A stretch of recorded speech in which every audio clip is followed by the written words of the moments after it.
নমস্কার বন্ধুরা, সোনাস বিউটিফুল ব্লগে আপনাদের সবাইকে স্বাগত। আশা করি আপনারা সবাই ভালো আছেন। আর শুরুতেই আমাকে দেখতে পাচ্ছেন যে আমি গাছের টবগুলোকে ভালো করে দেখছি, মাটিগুলো একটু উপর নিচ করে দিচ্ছি।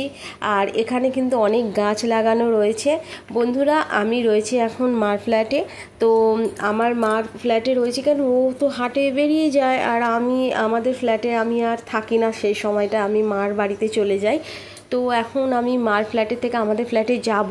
তো যাওয়ার আগে একটুখানি মাটিগুলো উপর নিচ করে দিয়ে যাচ্ছি। কি বলুন তো বন্ধুরা, ইদানিং তো বৃষ্টি হচ্ছে। বৃষ্টি হওয়ার ফলে কি হয়, মাটিগুলো না আস্তে আস্তে বুজে যায়, মানে সমান হয়ে যায়। এবার মাটি সমান হলে যখনই গাছে জল দিই বা বৃষ্টির জল পড়ে, তখন ওপরের জলটা না জমে যায়। এই জন্য উপর নিচ করে দিতে হয় মাটি, এতে গাছও ভালো থাকে, তাতে ভালো ভালো করে অনেক ভালো ফুলও হয়। তো বন্ধুরা দেখতে পাচ্ছেন আমাদের এখানে টগর ফুলের গাছ, তারপরে বৃন্দাদেবী গাছ, এখানে অনেকগুলো গাছ আমি লাগিয়েছি। আর এখানে আরও অনেকে আছে যারা নিচে এই মানে মাঠের এই পজিশনে অনেকে গাছ লাগিয়েছে। তো আরেকদিন এটা আমি ঘুরে দেখাবো। খুব সুন্দর সুন্দর এখানে গাছ লাগানো রয়েছে। তা আমি আমাদের ফ্ল্যাটে দিকে এখন যাব। তো যাওয়ার আগে এটা হচ্ছে আমার মাদের বাড়িতে আসার রাস্তাটা পড়ে। তা আমি এখান থেকে এখন ফুলমালা নেব। আজকে তো 19শে জ্যৈষ্ঠ, লোকনাথ বাবা তিরোধান উৎসব, ঘরে পুজো, তাই ফুলমালা নিয়ে একেবারে আমি ফ্ল্যাটে যাব। তো বন্ধুরা, আমি এখন ফ্ল্যাটে চলে এসেছি।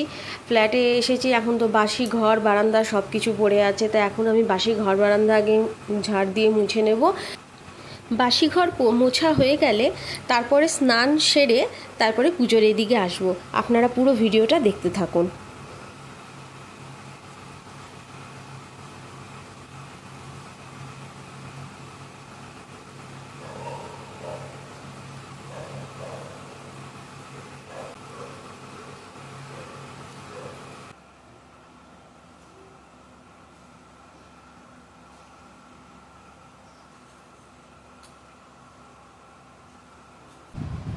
বন্ধুরা, এই ঘর মোছার আগেই আমি একটু বারান্দায় গিয়ে গাছগুলোতে জল দিয়ে নিলাম, আর বারান্দাটাও মুছে নিয়েছি। আর এবার ঘর মুছে নিচ্ছি। আর এই যে বন্ধুরা, একটা আওয়াজ হচ্ছে না খুব জোরে, এটা আমাদের হচ্ছে টেবিল ফ্যান আছে, টেবিল ফ্যানটার আওয়াজ হয়। ওইটা ঠাকুর ঘরে রেখেছি।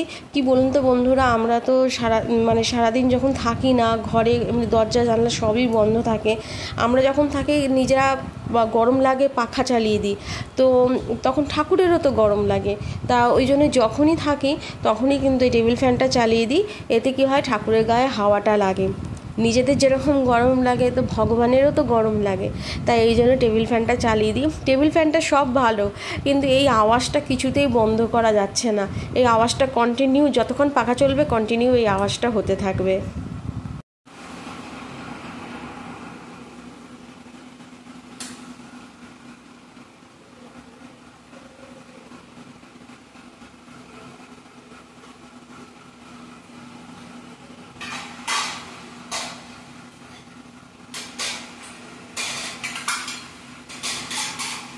বন্ধুরা, এই যে তুলসী গাছ নিয়ে এসেছি, এইটা আমি এবার আমাদের বৃন্দাদেবীর মঞ্চে লাগিয়ে নেব। ওই যে বললাম যে মাদের ওখানে অনেক বৃন্দাদেবী হয়, এবার আমি লাগিয়ে নেব।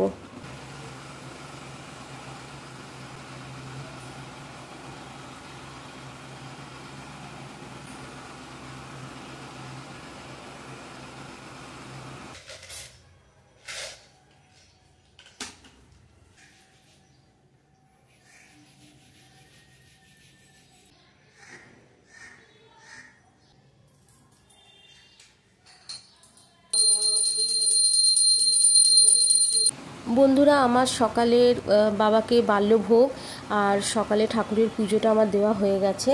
তা ও ফোন করে বলল ও হাটের থেকে এসে গেছে, এখন ওই বাড়িতে রয়েছে।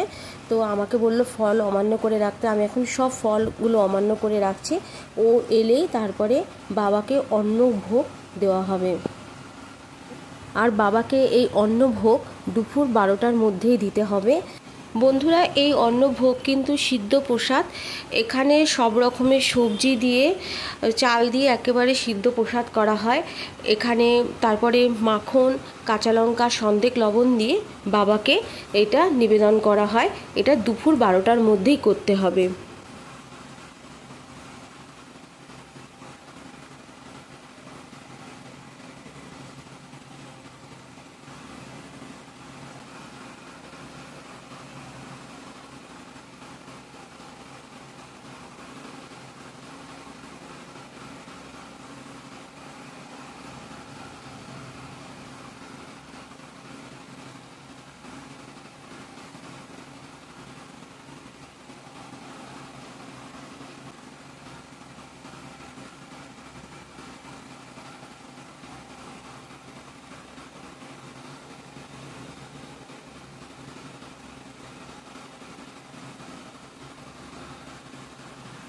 বাবাকে ভোগ নিবেদন করে আমরা অন্য ঘরে চলে এসেছিলাম। এখন এই যে দরজায় একটু টোকা দিয়ে হাতে তালি দিয়ে তারপর আমরা এখন ওই ঘরে যাব, বাবাকে এখন আরতি করব। বন্ধুরা, আরেকটা কথা আমি বলতে ভুলে গেছি, বাবাকে অন্নভোগের সাথে সাথে পায়েসও দেওয়া হয় ভোগেতে। তো এখানে অন্নভোগ মানে সিদ্ধ প্রসাদ আর হচ্ছে পায়েস, এই দুটোই আমার শাশুড়ি মা করে দিয়েছে। কারণ আমার এখানে মানে ঠাকুরের কোনো ওভেন আলাদা করে নেই, তাই আমি এখানে করতে পারিনি।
আজকে বাবার তিরোধান উৎসব, আজকে 19শে জ্যৈষ্ঠ, সেটা আপনারা সবাই জানেন।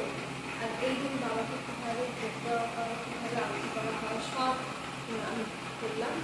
প্রত্যেক বছরের মতো এই বছরও আমি সেভাবেই করেছি।